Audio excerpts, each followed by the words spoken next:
May the words of my mouth, meditations of all our hearts be acceptable in your sight, O Lord, for you are our rock and our Redeemer. Amen. After hearing that text, you probably want to know a little more. You probably want to know why I didn't give you too much introduction to it before we read it. Because we have to admit that the 21st chapter of the Gospel according to Luke is an odd way to begin our preparations for Christmas. Especially this year here at Reid Memorial, because we have chosen the theme, Comfort and Joy, a celebration of Christmas hymns for our Advent and Christmas services. We're going to be using our new hymnal to sing our way to Christmas with all our favorite Christmas carols. Comfort and joy, light and celebration. That's what Christmas is all about, right? So why then are we hearing Jesus share an apocalyptic vision about the end of the world? Signs in the sun and the moon and the stars, and on the earth distress among nations, confused by the roaring of the sea and the waves, for the powers of the heavens will be shaken. Jesus is talking about a cosmic, cataclysmic event, the entire creation in turmoil. The powers of the heavens are shaken. People fainting from fear and foreboding. Where is the comfort and joy? My friends, we begin the Advent season and our journey to Christmas with these words because this season is not just a time of preparation for Jesus' birth in Bethlehem more than 2,000 years ago. No, today we are expecting Christ's return, Christ's second Advent. That is the journey that we as Christians travel today. That is what we are expecting. And so we begin with Jesus' own words about the coming of the Lord. And we admit these are hard words to hear, even if they do sound so very familiar. But what I don't want you to miss this morning is that in the midst of these dark visions of all that is to come, Jesus also includes a promise. As the world around us is descending into fear, Jesus tells his disciples, stand up, raise your heads, because your redemption is drawing near. When the world appears to be falling apart, the disciples are to stand up and raise their heads. They are not to be afraid. And this confidence is not because they have some secret code indicating when the Lord will come. It's not because they are somehow better readers of the signs of the times than others around them. No, as Pastor David Lose suggests, across the board, Jesus promises not to abandon his disciples amid the tumult and trauma of the world, but to be with them, to strengthen and encourage them, and to equip them not merely to endure the challenges of the day, but to flourish.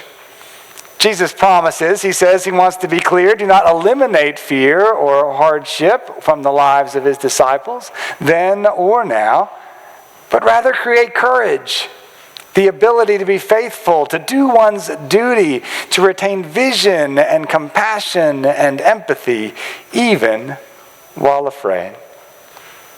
He continues that we do all of these things not because we believe our actions will change the world, but because we know Christ's resurrection has already changed the world. We act, that is, in the confidence that Jesus' promises are trustworthy. Yes, my friends, even when the world seems like it's falling apart, we can stand up and lift our heads. We can undertake the good work of being Jesus' disciples in the world because we have confidence that Jesus' promises are trustworthy. We know the one who holds this future that is coming. Now, if we're honest, I'm not sure we typically hold that kind of trust in the future. We don't see it in our culture for sure, and often even in the church. We tend to be people who are pretty skeptical of the future. We're fearful of what is coming. We tend to be wary of what might be expected from us, especially with something new and different. And that's always been the case. It was English Congregational Christians who resisted when a nonconformist clergyman named Isaac Watts published Hymns and Spiritual Songs in 1707. Now, the Lutherans had been singing hymns for over 100 years, but John Calvin had urged his followers to sing only metrical psalms. And the English Protestants had therefore followed Calvin's lead. In Hymns and Spiritual Songs, Watts did not reject metrical psalms. He simply wanted to see them more impassioned. He wrote they ought to be translated in such a manner as we have reason to believe David would have composed them if he had been alive today. Suddenly, the future of church music did not look exactly like the past. And the critics pushed back. These paraphrases were not the psalms with which they were familiar. How, for example, could this new hymn in Watts's 1719 collection, the Psalms of David, imitated in the language of the New Testament, be a paraphrase of Psalm 98? It added images like, "Let every heart prepare him room." It omitted whole lines and verses from Psalm 98 about harps and trumpets and cornets. The critics were fierce. Yes, fear is a powerful motivator. But Watts prevailed in the end, and a new tradition of English hymns was born. Now, American Presbyterians held out even longer, maintaining that they were only to sing metrical psalms. Thus, it was not until 1819 that the General Assembly even approved forming a sanctioned hymnal committee. You know, we have to have committees for everything. And after much work and several revisions, psalms and hymns adapted to public worship became the first American Presbyterian hymnal in 1831. And one of the hymns it contained was an Isaac Watts paraphrase of Psalm 98, which we better know as Joy to the World. Today we cannot imagine a Christmas season without joy to the world, can we? We know all 4 verses by heart. And yet let me encourage you to pull those new red hymnals out of the pew rack and turn to hymn 134 so we can look at it for just a moment. I brought mine up with me, see?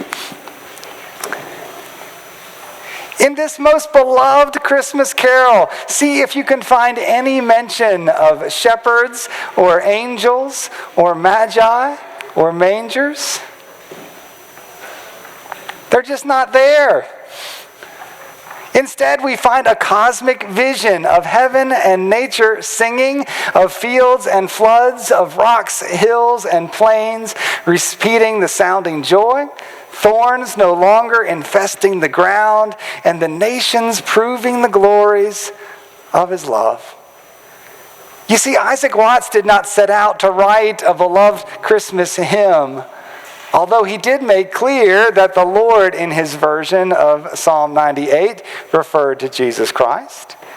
In fact, instead of a sweet Christmas carol, it almost sounds like Watts is writing a counterpoint to Jesus' apocalyptic vision in Luke 21.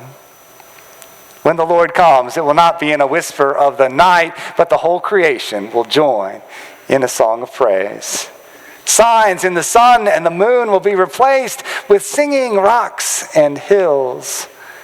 The nations which totter in Jesus' vision will witness to the glory of Jesus' love. Jesus told his followers to stand up, to lift up their heads, to have courage and not be afraid. Isaac Watts lived into Jesus' promise. And I think in this hymn, he has given us a vision of what the kingdom will be like when the Lord and his redemption have come.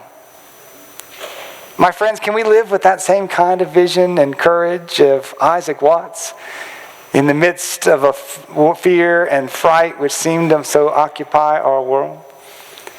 Can we embrace a joy to the world kind of faith in the midst of an apocalyptic kind of world? Can we join our voices with all of creation as we stand up and lift our eyes to see the coming of the Lord? By God's grace we can. So have faith. Take heart. Sing out, for our redemption is near. Thanks be to God.